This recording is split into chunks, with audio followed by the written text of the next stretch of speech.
This is an article in the Times. If we pray like a gringo, then we play like a gringo. That's a quote from a Brazilian player, I think, on the Brazilian soccer team. Disappointed Brazilians see the hand of God in their World Cup exit, blaming Protestant players and the import of born-again Christianity from the U.S. I am Cy Kellett, your host. This is the show before the show. Right on this side, Edgar Lujano, assistant to the host. And only because we had no sound. You got it wrong that second time. I got it right, and then we had no sound. How sad for you, Edgar. Nobody heard it. We'll get the sound right next time. Come on, Johnny, get it together. And on this side, of course, Thomas the TikTok engine, who brought us this story. Thomas, some Egyptians blame their exit from the World Cup on conspiracy. Americans on President Trump's intervention over a suspended player. Now Brazilians have come up with a theory as to why they were knocked out. The growth of evangelicalism over Catholicism. What do you make of it, Thomas? This is your story. You brought it to us. What do you make of it? Yeah, so in my social media duties, I came across this thesis, which the Times picked up, but was originally put forth by this account on Twitter called the Institute for Hispano Studies. Which is a dude. Which is a dude, as we know. The Institute for Hispano Studies is a dude somewhere. Very easy to see. Their description is a think tank, dude, for the study of Hispanic Catholic civilization and Pan-Iberian geopolitics. That's definitely one dude. One definitely one dude. All I heard was DEI. Okay. No, I didn't hear DEI. No, all right. No, that sounds like somebody's. The D stands for dude. It's one dude. Well, this is a very dude type of thesis to put forward, I think. Brazil, if you may not know, is no longer in the FIFA World Cup, which is in quarterfinals today. And Brazil used to be a powerhouse, as I understand. They used to be just an unbeatable machine of soccer back in the day. And now they have gone on quite a disappointing stretch over the last several World Cups, as I understand. And so this dude running the Institute for Hispano Studies said this: Brazil was better when their players were womanizers, drunkards, and slightly out of shape. I like this dude. In other words, when they were behaving like Catholics. Wait a second. Womanizers is going a little far there, dude. I thought we'd trip up over that. Yeah. Letting the power of friendship and good fun do the heavy lifting. Evangelical Protestant sterilization has flattened their ball, ruined their samba, and obliterated their swag. World historic aura loss.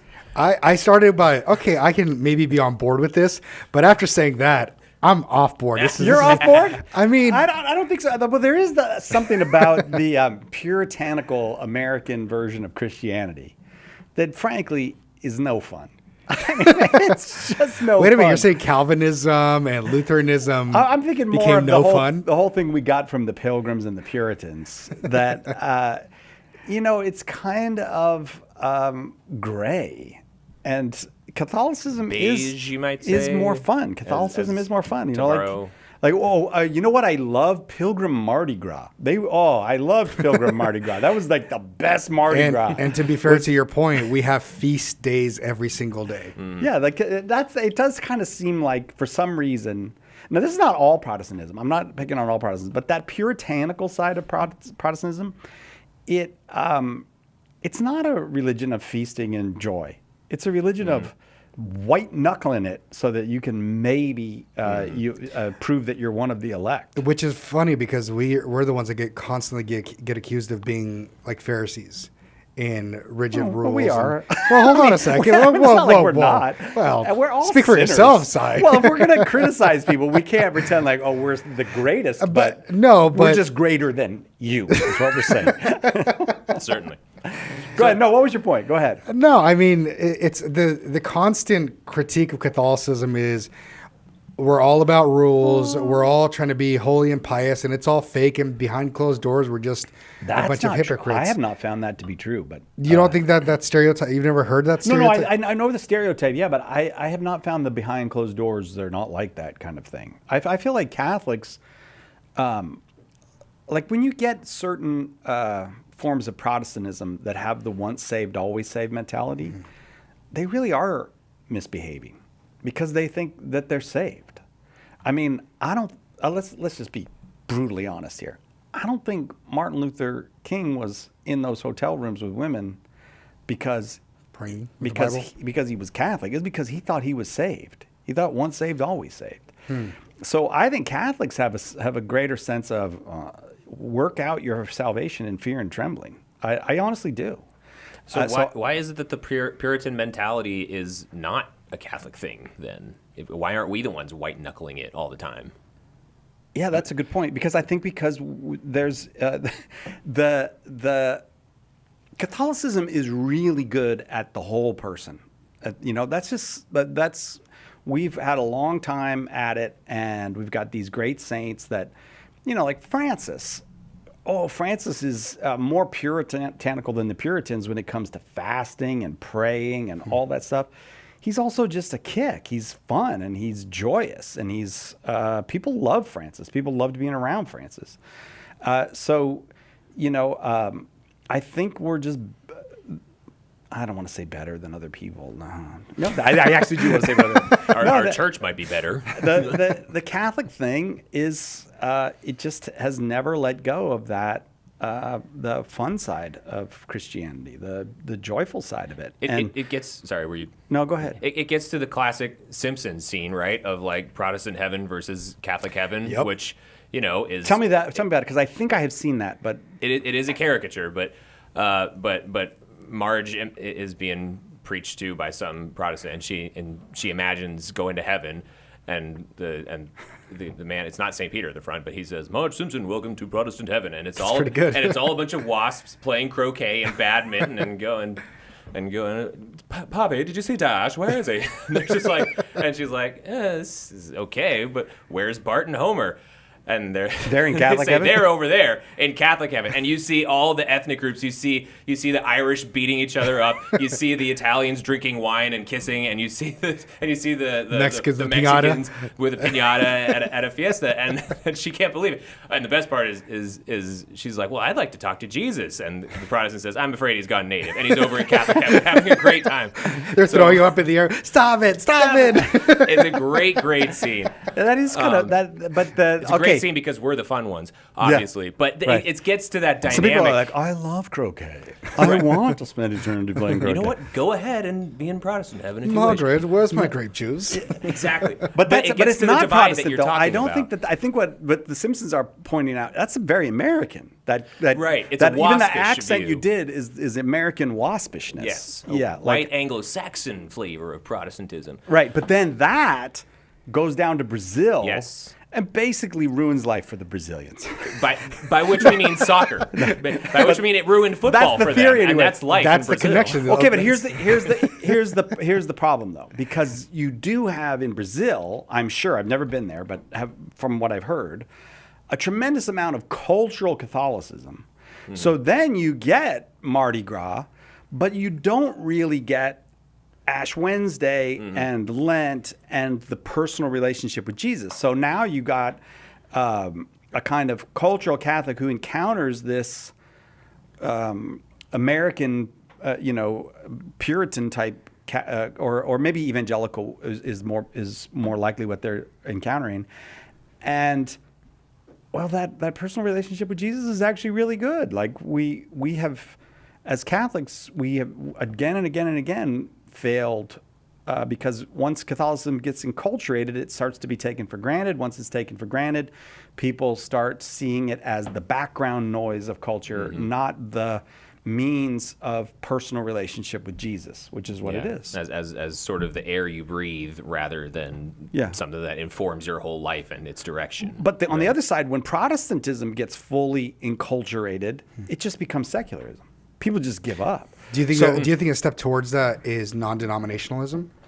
Yeah, but non-denominationalism is a step towards secularism. Yeah, that's what I mean. So the rock bands, praising the good feelings, the coffee shop in the church. Yeah, all that. Okay, that's great. You're doing a great job.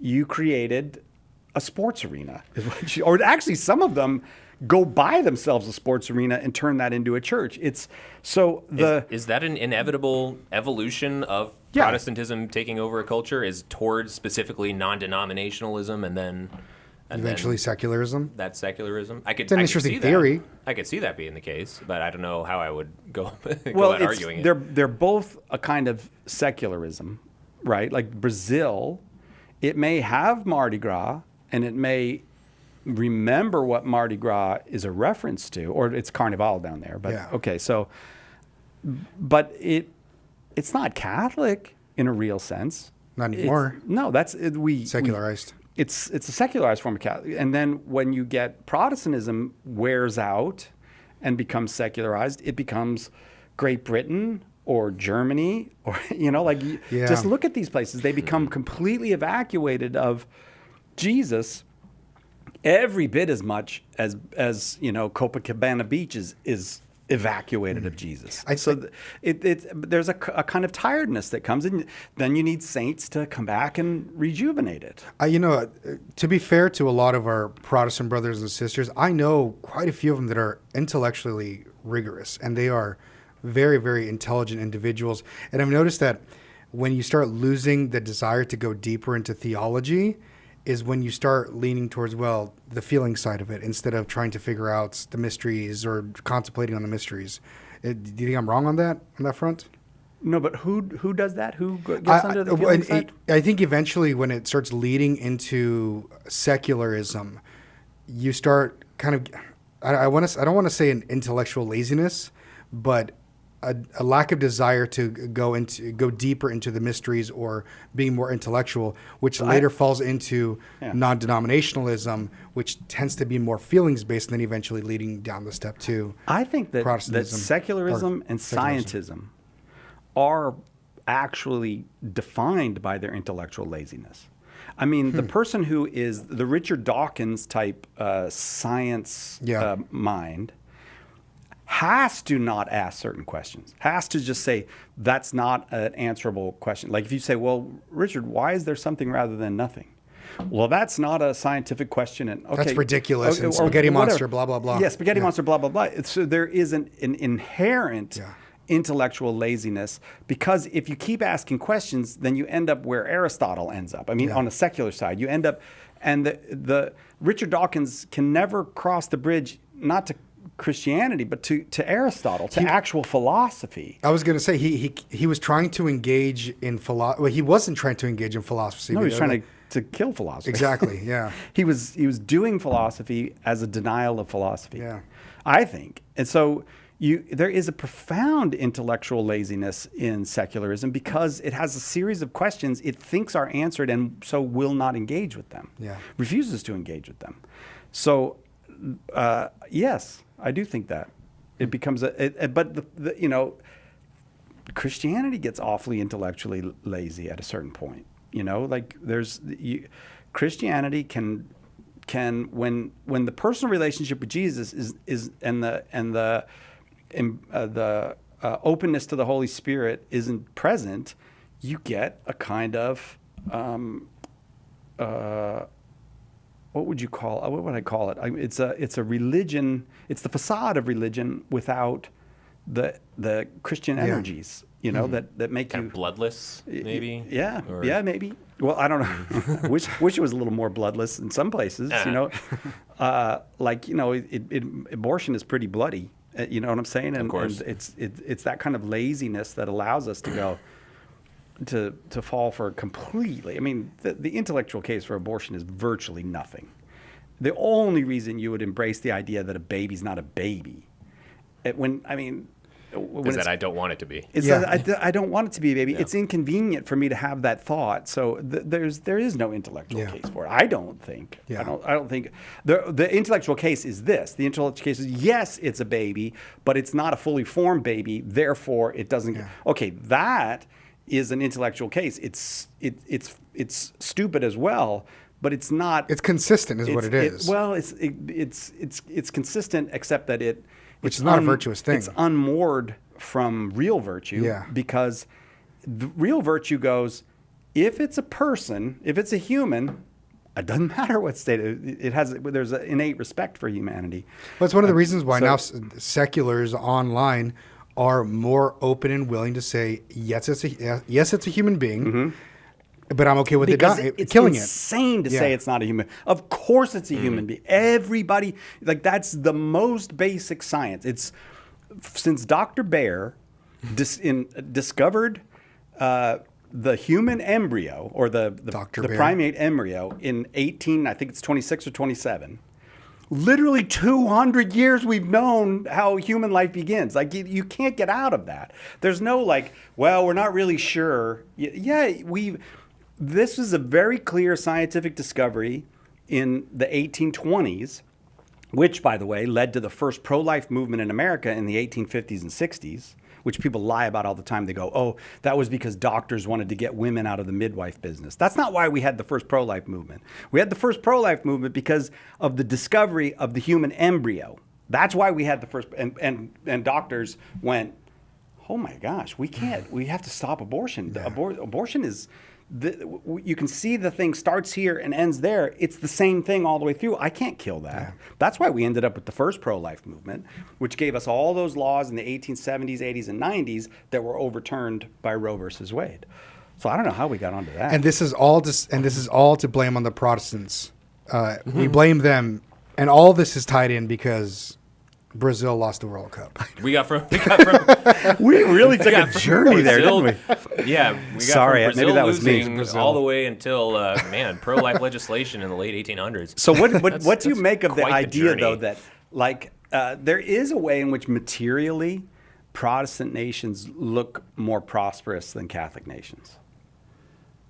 Have you noticed this? I need some examples. U.S.? I mean, Europe? yes. Germany.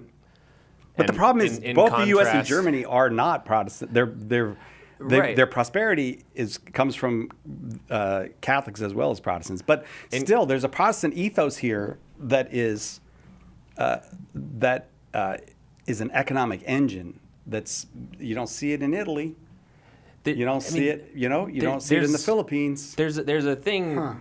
There's a concept bandied about a lot that I've never seen well defined, but the Protestant work ethic. Yeah. That I don't really know where it comes from or what people mean by it. It's from Max Weber, the sociologist. He said, look, his basic premise was Calvinists become really hard workers because the only way you can know if you're saved in Calvinism is you can see God's blessings in your life. And the only way you can see God's blessings in your life is filthy lucre. So Calvinists became the hardest working people in the world because they had to convince themselves, I am a virtuous and I'm saved. They wanted to know. And there's no one to tell them you're saved. Sounds very prosperity gospel-ish. That just sounds like the prosperity gospel comes later, but it does come from the same root. that sounds like they reinvented work salvation with extra steps. You're not the first person to notice this, Thomas. What? Yeah, they work. They don't believe in works, but they work harder than anybody else. Because it's As evidence of their salvation. Now, I don't know if Weber was right about that, but that was the theory. And so Yeah. it's called capitalism and the Protestant work ethic. I think that's the name of Weber's famous book. Well, that's as good an explanation as any, I suppose, for this hypothesis that the Prot nations are more prosperous. Whereas the Catholic Church teaches you can't know for certain, but you can trust God. And so there's this if you receive the sacraments, he made certain promises associated with the sacraments. So you can trust. So there was a kind of, in Catholicism, a kind of, well, I can trust Jesus. And so I don't have to go out and kill myself. As a matter of fact, it's bad for me to go out and kill myself to make money because that would be a sign of a lack of virtue, really. But I don't think any of this fully explains it. I mean, the fact that it just so happens that Luther and most of Protestantism is Northern European, and Southern European is Catholicism. Yeah, so a lot of this has to do with temperature. Like, why is the Philippines different from Germany? Well, you could say there's a religious difference, but there's a pretty noticeable climatological difference as well. You can go outside and you can touch grass. Is that all it is? Catholics are the ones who touch grass? You know what really blew my mind one time? I went to a come-and-see with the Dominicans, and I found it really interesting that during my time there, they said every day we make sure to set aside at least 30 minutes of recreation, each person. Whether it's go play some sports, go run, go walk in the garden. But emphasis on you need to take this as well. If there's a necessity, you need that balance there, which based off of what you're saying about Calvinism, it doesn't seem like there's a lot of that in that mindset, in that theological framework, I guess you can call it. Because the less the money line go up, the less blessed you might actually be. 30 minutes of recreation can mean 30 minutes of more moolah in your pocket. Well, that's where we get Ebenezer Scrooge, this idea of a certain kind of character that, this European character that's all about money. And it's certainly the case. But I don't know if that's, I mean, you know. That's one possible cause. It's one, right. And humans are very varied. And like, you know, banking, international banking was invented in Italy. It wasn't invented in Germany and those people did pretty well. Yeah. You know, the Medicis and those people, they did really well. So Mad Matilda says, LOL, climate Catholic. yeah. Yeah. You know, I don't know. I think there's something to the touch grass theory. I think you're right. Yeah. If you go outside. I mean, yeah, because I mean, anywhere you go in Latin America, there is that, again, the touch grass. There's time for there's time for leisure. There's time for recreation. There's time for football, for soccer. Go kick the ball around. Right. It's a little bit of a slower life, and in Italy too. Well, except apparently, so this is what's so interesting about this Brazilian soccer team story. Apparently, Latin and South America are much less Catholic than maybe we've been accustomed to thinking. Certainly. This tweet and this story has kicked off a massive round of discourse, not only with people actually wondering, like, is this why we keep losing at soccer, but also, like, just talking about the wider demographic shift in religion in South America. So I dug up some of these tweets that I had seen before, and at one account, he says, I don't think many Americans understand the scale that evangelicalism took hold in South America. Most of us still hold to the stereotype that everyone there is Catholic. In reality, evangelicalism swept across the continent in just a couple decades and completely changed the entire culture and way of life in most of South America. I have some cousin in-laws down there, and their entire neighborhood is part of some end times church, complete with the screaming pastors and seizing up in tongues. I saw this everywhere I went during my year in Latin America. And he goes on, and that's anecdotal evidence, but at least about the Pentecostal-ish kind of stuff. But right. But more and more posts like this are coming out and saying, like, yeah, you guys don't realize these are not just like culturally Catholic places anymore. A big change has happened. Yeah. And there's ways that people are trying to connect it to the soccer team. Like, for instance, with this idea of Calvinist predestination, another account says, in Catholicism, when one makes a mistake or things go badly, one must reflect and seek causes to improve. In evangelical eschatology, everything is already written. If they win the World Cup, it's because God willed it so. And if they lose disastrously, as they are now, it's because God's times are perfect. Under such conditions, the player is never ultimately responsible for poor results. Oh, that's interesting. Again, I wonder how much that is the case. Like, because in a certain way, the guy rolling around on the floor screaming, filled with the Holy Spirit, I kind of want that guy on my team. Like, he's an enthusiastic guy. I think you were going to go in a different direction. The guy on the floor screaming because he got touched on the shoulder. I thought he was talking about. I was going to be like, that's a soccer-wide phenomenon. But no, those guys. The guy filled with the Holy Spirit is who you were talking about, of course. Yeah, I want that kind of energy on my team. And I mean, now that I think about it, about that kind of hypothesis, I don't know how much I believe it. How much of a world-class athlete can you really become if that's your mindset of, like, there's nothing I can do to improve, it's just God, it's just God's will whether or not I do, right? You never know what motivates people. Like, people are complicated. That's the thing. Like, what motivates that person? Maybe that person's like, I want to make sure I give glory to God all the time, and they're crazy motivated. I just think this is funny because Catholicism it does tend to create a culture that likes that we are not as suspicious of the world as, say, a Puritan or a Calvinist is, because we don't believe in total depravity. We don't believe that the good has been taken out of it. We believe in a fall that has real consequences in our intellect and our will. You know all this better than me because you know your Thomas Aquinas better than I do. But yeah, our intellect and will have been darkened, but not completely darkened. So we look around and go, what's good in the world? Let's grab onto that. Yeah. And we take it. Whereas the suspicious kind of Christianity that says no, total depravity says no, like that this is bad and this is bad and this is bad. You do get a flavor of that in Catholicism as well. Yes, definitely. We have, especially in America, Yeah. we have a lot of Puritan Catholics in America. Yeah, we're saying that you should just flee from the world, be completely separate from it, and create your own little communities apart from that. Yeah, Semi-monastic, but not really. But like I sometimes think that the really exact, like I believe in modesty. I think modesty is a virtue. But there's different ways to think of what is modest, and the like some Catholic extremists on modesty, like really. Like if every woman is not dressed like a nun, she's doing something wrong. And I kind of feel like sometimes, is that Catholic, or did you pick up a little bit of Puritan fear of the body, of that it's so terrifying? I'm not sure. Maybe it is Catholic. Maybe that's just in us. But we certainly have puritanical Catholics. Because did we have that in Europe as well, that puritanical mindset, even before coming to America? I mean, after the Protestant Reformation, that puritanical mindset in amongst Catholicism. I could see it coming easily out of any Christian tradition. Just if you fear sin enough and detest temptation enough, that you could get carried away with what is originally a very holy and righteous impulse. Right. Right. It's a holy and righteous impulse, but taken too far, it's not a virtue. Right. It's the devil loves to do that. Yeah, like let's take our zeal. Right. Like if you should be covering up this, you should be covering up everything. Like Right. why ever even see a woman? What'd you say? Burqa. Burqa. then you're at the burqa level. And we have that we have super Catholics where and I think we got to not criticize that person, but we do have to say it's not required of everybody that they be a super Catholic in that way. Yeah.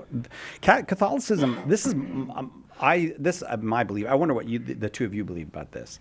I think part of the reason Catholicism spread so easily in the Roman Empire, it certainly had its struggles and everything, but over a course of a few hundred years, it people were able to get it and like it. Is that Catholicism is a religion for ordinary people.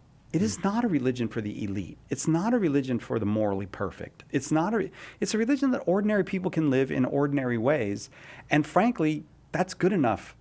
That God likes ordinary people. I think that's part of the message of the part of the message of Puritanism is God ain't so hot on ordinary people. We got to get away from them. Sinners in the hands of an angry God. The message of the Catholic Church, I think, is we're mired in sin. We need his help. We need to rely on him and trust in him, but he kind of likes ordinary people. I mean, a God who came down and became one of us and took on our own nature, that is the every man's God. And he did, and he lived a really ordinary life until his public life. Yeah. That he's a guy with a job. So I don't know, what do you make of that? What my fear is, Thomas, is if I say that, then is that too loose of a view of Catholicism? I wonder how exclusive that is of other Protestant theologies, not necessarily as they're recorded, but as they're lived out. Because I've not lived I'm a cradle Catholic. I've not ever known what it's like to live under a Protestant mindset that would not think that Jesus is an every man's God, kind of thing. So I don't really know if I could comment on it in contrast to other Christian traditions, but I would certainly say that just speaking for Catholicism alone, it absolutely seems like it would have spread far and wide because of that, because no doubt in an ancient Roman pagan empire where fully 1/3 of the citizenry, is that the word citizenry, was considered second-class citizens, women and children, to say nothing of slaves and everything. Women and children are 1/3? So one-third what kind of a society? 1/3 of the population. 2/3 of the population was men? No, did I say 1/3? I meant 2/3. Okay. 2/3 of the population. All right, I got you. Okay. 1/3 of the population was above everyone else, the men. Yeah. In such a place, yes, it seems very easy to conceive of a Catholicism that spreads rapidly because it teaches that, no, you guys are all you guys are all Precious. beloved by God, regardless of your social standing. And it did in fact become known as a woman's religion early on, right? Because many women were interested in something that was better than what Rome was offering them at the time. Right. Well, that's certainly the case. But I do also think that there's this thing about like, okay, so I don't know, if you want to get into the mysteries of Mithras or something, you, in a certain sense, you have to be removed from the world. What Christianity did was said, stay right there. You don't have to be removed from the world in the sense of your job or where you live or who you associate with. You have to be removed from the world in the spiritual sense of overcoming the world. The Christ has overcome the world. Now you live in it. And so you didn't, it wasn't a constant, the conversion wasn't requiring you to change your living circumstances. It was requiring you to change the way you lived in those circumstances. So I think it's a very, in a lot of ways, Christianity is a very easy religion. It's really, really hard because be perfect as your Father in heaven is perfect. But it's really easy in the terms of you don't have special clothes to wear. You don't have to leave your house and go live in a fort somewhere, like this, I don't know, a compound. It's not isolationist. It's a religion of just, you're fine where you are. Stop going to the gladiator things. Don't kill children. Take care of the poor. Now you take up that hard life, that hard moral life, but it's not a hard life in terms of like making a million demands on your lifestyle, your situation. When you say you're fine where you are, you don't mean like morally, like where your soul is, but where no, you're but standing physically is. where you you're are. Standing in the world, you like, are fine where you are. Join our religion. Come over here and live with us. Yeah. No, you don't have to do that. We'll see you on Sunday. Right. You are fine literally where you are. Yeah. And that's why I think sometimes I don't know, I sometimes worry about people whose spirituality they're lay people, but their spirituality is too monastic. They're like, they want to be like the monks with the liturgies of the hours and all these other things, and you're like, you're not a monk, right? Like you're that's not how you live. You don't live that way. And again, I can see where that comes from a good motive of horror at sin and at the state of the world. We live in a society. But again, that can be taken too far to the point where you start leaving other duties derelict, like the duty to go and evangelize and to make your community flourish, your parish even flourish. You know what's interesting? It reminds me of the story of St. Teresa of Avila, not Teresa of Avila, Teresa of Calcutta, who there was a gentleman who was planning on selling everything and joining her, and she said, "Don't.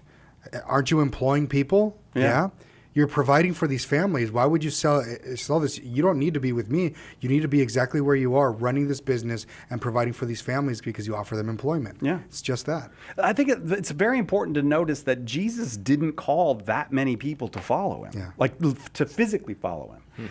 And I think that the demoniac that Jesus heals, who says, "Can I come with you?" The guy, it's such a beautiful story because he's completely out of his mind. And then after the presence of Jesus and after the miracle of Jesus and the death of the pigs, he's just peaceful. He's just sitting peacefully. And now in the place of peace, I just want to be with you. And Jesus says, no. Go home. Go and sin no more. But he also says, I can't remember the exact words, but the implication is there's people that are worried about you. Yeah. You need to go home. Yeah. And so, the apostles don't go town to town telling people, leave this town and come follow. There's clergy, there's the monastic side, there's all that is in its infancy there in the apostles. But most of the call is just repent and believe the gospel. The time has arrived. Now you have to believe. And I think that's a great appeal of Christianity. I love Rod Dreher and everything, but really we're going to go live in separate communities, which we've never done ever in our history. We're going to, and I know Rod, he's much, his Benedict option. I shouldn't say Rod. I mean the people who take what Rod Dreher says and turn it into a kind of caricature of what he's saying. What are you doing? That's never been Christianity. That's at least it hasn't been Catholicism. Mm-hmm. We have well, one of my favorite groups in the history of the church is the Beguines. I love the Beguines. And the Beguines are weird. They're really weird. Fill the people in who don't actually know what they are. I need to know. Okay, so the Beguines are medieval women, and they don't want to take vows as nuns, but they want to serve the poor, and they want to pray. So they get a house, and they all live together in this house, and they don't take vows. So they pray, and then one of them meets a man and decides to marry. She goes off and gets married. Another of them, falls in love with a local convent and becomes a nun. Some of them would stay their whole life in this community of women. But it's like this middle point that people were doing. I really do think the world would be wonderful if the Beguines came back, if something like Beguinage came back. So you graduate from college, you're like, I don't know what to do. Join a Beguine community. And there's a name for it for men, but I don't remember the name for men. Because it was really a women's movement at first. But this kind of like, come out of the world for a while, but when it's time, go get married, or if your vocation is to the religious life, go into the convent. But I love the Beguines for several reasons. One, they totally show that all these prejudices we have about the church and medieval women, like they were oppressed, and women were in many ways way freer in the medieval period than they are now. Now, you can argue with me about that, but I can show you many of the ways they were freer. There were also, of course, great injustices against women in the period that we have overcome. But the other thing that it shows is that Christianity is this super creative religion that just finds ways, and it doesn't require you to be a real Christian. You need to go away to someplace else. You need to join and live there now in the compound. We just don't live that way. I saw something like that up in Sacramento. They had this house there. They called it the Forsati House. And it was a group of young men who basically just came together and lived together, and they all worked in their different jobs, and they would come together and pray in the evenings. And that's a Beguinage. It's a Beguinage, exactly. That's exactly what it is. Yeah, and we need more of those. I think there's communities like that popping up more and more. So there's something about it that maybe it's just naturally starting to come back. And one of the nice things about a Beguinage too is you don't have to like all these women. It's not a it's not a thing where you go best friend, besties, where everybody has to be besties because they're all there. No, these are women who are during the day are going out to their job or going out to serve the poor, and they're being supported by family members or the community or whatnot. But I think so many young people are lonely, and if you said we're going to start a house of 20 young men or 20 young women, and you can stay as long as you like, but while you're here, you got to live this way. Yeah. You have a basic rule of life, and it involves praying and serving the poor. Because, that's basically what the church does. This whole conversation is leading basically into the other stories that we were going to cover. All right, do it. Get us. Which story you want to go to? Well, it kind of does. The horrifying cost of convenience culture. Oh, I thought this was going to be a totally different story than it turned out to be. Really? Yeah, because as an old man, I see people order their DoorDash, and I'm like, get in the car, drive 2 minutes, and save yourself $17 or whatever you're spending. But it's convenient. You don't have to leave your house. But that's not what this article is about. As a less old man, I am no less horrified. Yeah. Well, you have kids, so you have no money. You've become bitter because you've spent a lot of your time, especially at work, on X. So I can't blame you either. Yes, precisely. I've aged many more years than. No, but this is an article from the University of California, Irvine New University, the official campus newspaper, and it's called "The Horrifying Cost of Convenience Culture." And I thought that this author, Zahira Vasquez, was going to say, "Hey kids, stop wasting your money on deliveries." But no, she was saying the cost is a social cost, and we're not having contact with one another, and. Go ahead. No, you think she's wrong. You don't like what Zahira Vasquez had to say. No, because her ultimate conclusion, and it doesn't, it makes sense because she's coming from a California university. The person or the thing she blames are the capitalistic systems. It's capitalism that's the always problem. systems that are doing it. Yeah. Exactly. So these evil systems with brains of themselves that are out there plotting against humanity. But initially I had the same reaction as you. I was like, these things of convenience are keeping us away from having relationships and friendships with people, because you no longer have to look at the person in the eye and order your coffee. Or now when you go to the drive-thru, it's not even a real person anymore. It's AI. Welcome. I know. Welcome. Will you be using your app today? No. Thank you. Go ahead and order. Yeah. Oh, yeah. Have you seen what people do to get around it? Now, what do they do? It's like people go in there and say, "Can I order 10,000 waters, please?" And then what happens? And then the person comes on like, "All right, what do you want?" Well, that's true. You can go through the drive-thru, and the only person you see is the person who gives you the food at the end of it, and the only person you speak to is the person at the end of it. The AI, though, is not that bad at it. I mean, it was for a while, but it just strips the humanity out of it. Yeah, it's just not human. I don't want to talk to a clanker at Taco Bell. That's an intimately human experience. Taco Bell is? Yeah. Okay. I want to share that with another person. Yeah, you're right. You're right. Yeah. Clanker. I love the word clanker. I wish I would remember to use it. Yeah, I don't think you could say that on the air. That's kind of rude. It's mean. It's offensive towards clankers. It hasn't been censored Wait, yet. you can't say clanker? You're lying. You're just saying that. Fine, wireback, whatever. It's a wireback? Fine. Now that's a kind of racist, because I think that's a play on a different phrase. Which one? I have no idea what you're talking about. I Si. think that might be a phrase that we used to use as kids in Southern California. My only prejudice is against the robots. I don't know what you're talking about. A wireback. I mean, think about it. Whenever you would go to a sit-down restaurant, I mean, you still get that. You talk to your hostess or the server, and you have a little bit of a conversation, a little banter back and forth, and there's a bit of a human connection there. Actually, it even adds to the experience of a restaurant when you have a kind server who's there offering you a drink, making you laugh, joking around, and then leaving you alone to have conversations with the people in front of you. Yes. But nowadays you barely even get that. They're like, there's a QR code. Go ahead and scan it. You can order on your phone. And then I know, and right? And then not only that, but there's some restaurants that no longer have a person bringing your food. There's a machine that they put it on there, and it drives over to you. You grab your food from it, and then at the end, you just hit the little computer and you pay right there. Can I with tell you something? Zero interaction. My kids took me one of those because they know I love robots. They were like, what would Dad like to do for his birthday? Or it was Father's Day one year. We went to a Korean barbecue with robots. And it was awesome. The robot comes around, it's like, beep, beep, beep, beep, beep, beep. And then your food comes out. And you're like, you're going to get a kick out of this. I feel kind of ashamed because... Did I just call you out? I don't trust them. You don't trust the robots? No. You don't trust the wireback? They're plotting something. Tread lightly, my friend. Tread lightly. I don't take water from a clanker.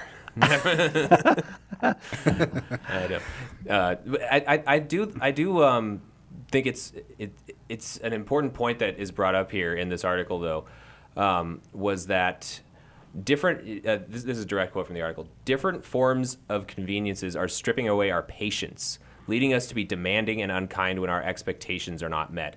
For instance, refusing to tip a delivery driver when they don't meet our expected time frame, or yelling at an employee over a minor issue that disrupts the hurried pace of our lives, demonstrate how instantaneity is prioritized over compassion and humanity. Yeah, I'm like that.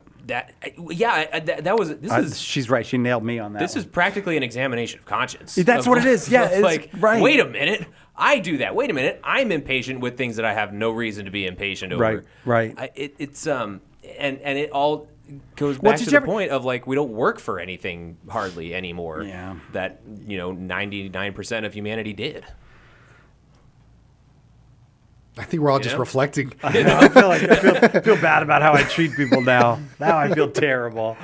But it's not the clanker's fault. No, it's always the clanker's fault. It's not the clanker's fault. No, the clankers are just the latest manifestation of that. It's Steve Jobs' fault. Drew Belsky made fun of me one day because we were working on something and I showed him a prompt that I gave to, and it said please at the beginning of it. But it's very hard for me to ask for something without saying please at the beginning of it. And I actually, part of me, I get what Belsky's saying is like, don't say please to a clanker. I mean, he didn't say clanker, but he said another word, did he? But on the other hand, what I worry about is if I don't say it, I am a creature of habit. The next time it's going to be I don't know why I became Mario for a second there, but it's going to be a human being, and I'm going to I would rather be polite to machines and not get in the habit of rudeness than be rude to machines and maybe mess it up with a human being. If you think about it, we started off being nice to each other online, and then we got nasty with each other. If you're still being nice to a clanker, can you imagine the people that just don't care about that and how nasty they can be to a clanker, and then how that translates to actually talking to human beings outside of it? Yeah, I think that's a problem, and you conversation that or the act of communication just becomes what's the word for it? Transactional? Transactional or practical. Mm-hmm. It stops being to having all those other shades around it. But I will say, when I go to Carl's Jr. to get a large Diet Coke and a big cheeseburger. You didn't get the Western? I don't get the best. Western, no. It's so good. I like the big cheeseburger, but I don't like it. I don't like it, but somehow I love it. I can't make up my mind, so I have to. Stomach hurts right I have afterwards. to keep trying it every day. Guilty pleasure. So when I go to get my big cheeseburger, the first thing the thing asks me is if I want something. I can't remember, and I always go no. And I don't say please or thank you because I'm in a car. The thing's over here. I just want to say the words that are going to make it do what I want it to do, or it's going to get confused. So it'd be like, would you like to try? Would you like to try? Blah, blah, blah. I just go, no. And they go, what can I get started for you? And I say, 10,000 waters, please. In a philosophical sense, you can't get anything started for me because you don't exist. You're not a you. Stop using the personal pronoun. But no, I don't say that. I just say, big cheeseburger. That's all I say. Big cheeseburger. And then it goes, the big cheeseburger comes up on it. Would you like to make that a combo? No. I give it 8 words and my order is done. Would you like to make it a large combo? Yeah. Yeah. Now, so are you worried now after reading this article that this is going to start forming your conversations with humans this way? Is that we're formable, Thomas. You know that. We are formable, like human beings. And so I don't see how conversation with machines is not going to affect conversation with humans. I don't see how you can avoid it. The machine begins to form your pattern of communication. Then the next time you talk with a human being, how do you break out of that pattern? Well, I think it's interesting to see this as so inevitable because you're right that we are very formable, but we're also very formable to environments that we find ourselves in repeatedly. In other words, you ever notice how in certain friend groups you have a different personality almost? Like you act very different when with this group of people than you do with another group of people. There's a group of friends from college that when I stayed there one summer, and if I hang around them ever again, I snap into a voice that you never hear almost any other time. Hello there. Yeah, almost. Shall we play badminton? Have you seen that? Yes, my white Anglo-Saxon Protestant friends from TAC. But the point being that maybe I could see it being the case that maybe we have a mode for when we know we're talking with a clanker that we just that we you just go into clanker mode that we easily subconsciously switch out of when we know we're talking to a human. It's code switching is what it is. Code switching, exactly. What? Yeah, what? So I was up visiting family for 4th of July, and I saw one of my high school friends, and all of a sudden I start talking like this, because it's just hanging with the homies, Okay, I got to read something. What's up, you wireback? Hey. Stop it. Push the line. Yeah, he's fired now. Well, it was nice working with you, Thomas. John will be calling you in his office tomorrow. Tomorrow, right after this. All right, so I am going to read a comment from, because remember You're supposed to interact with the comments. But the comments, they don't even talk about us. They talk about their own stuff. You want to, I'm not going to, but First time on the internet? Here's one. Is courtesy... This comes from Justin Webster. Is courtesy actually still virtuous if it becomes purely habit/reflexive? Thomas, the answer is yes. Yes. They are the same thing. Virtue and habit are the same thing. They are the same thing. That's right. That's why we build habits. You could have pointed at me. I would have known that. You would have? I think so. Well, it's just because I know he has that TAC education. You have still down there somewhere. You have a good education in feelings and stuff. And you dirt because of Franciscans. Yeah, I don't know about dirt. I like dirt. Why dirt? Because poverty and dirt and poor. Oh no, I was just thinking that That's what one of my friends told me. charismatics. So you have all the charismatic stuff. He got Thomas Aquinas. He went to a college called Thomas Aquinas. Is it called Thomas Aquinas College? That is correct. Yeah, Thomas Aquinas. One of my College. friends wanted to join the Dominicans, and they never answered the call. So they literally never called him back. And he reached out to the Franciscans, and they immediately got him. He says, I like books, but I think I like dirt too. Dirt is nice. Dirt is nice. Just trying to convince himself. Hey, Jesus wrote in dirt. That's true. So there you go. He threaded the needle there. Combat Wombat wants to know our thoughts on Waffle House. I believe I have made my thoughts on Waffle House clear. I've never been. I hate the Waffle House Corporation because they're cowards. They're cowards. They will not build a restaurant in California. Cowards. Come out here and fight the fight like we are, Waffle House. Maybe they are in California. Crank up those prices about 120%, right? Get a waffle for $13 at Waffle House. They have them in Arizona, right? Yeah. What, Phoenix? That's why I looked it up. No, driven through. so I think we need to make a pilgrimage because there is Drive to Phoenix to get a waffle? Waffle House and there's a Buc-ee's there too. Holy smokes. Why don't we just move to Phoenix? We should do a Catholic Answers Live episode on the road in Phoenix. Supershow. At Buc-ee's and at Waffle House. Supershow does Waffle House. Do you think the Buc-ee's would let us do Catholic Answers Live? Because I would go to Phoenix to do Catholic Answers Live. I will if call Buc-ee's them and ask them. Yeah, call them and ask them. All right, we got to wrap it up. Do you guys have anything brilliant you want to say before we go? This is your last chance to say something brilliant. You haven't yet, so Go Norway. go. You really? You're gonna go, you're a Viking now? Erling Haaland has captured my heart in, I don't know if I pronounced that right at all, but he's captured my heart. In 3 weeks of being a diehard soccer fan, he's my favorite soccer player. Go Norway. 3 weeks of being a diehard soccer Yeah. fan. And you, sir, anything brilliant to say? Thomas failed the test, so do you have anything? You've never seen Haaland. You don't know him like I do. Submit to Rome. How about that? Norway, I love you, but submit to Rome. Peace. That'll do it. Wrap it up, Johnny.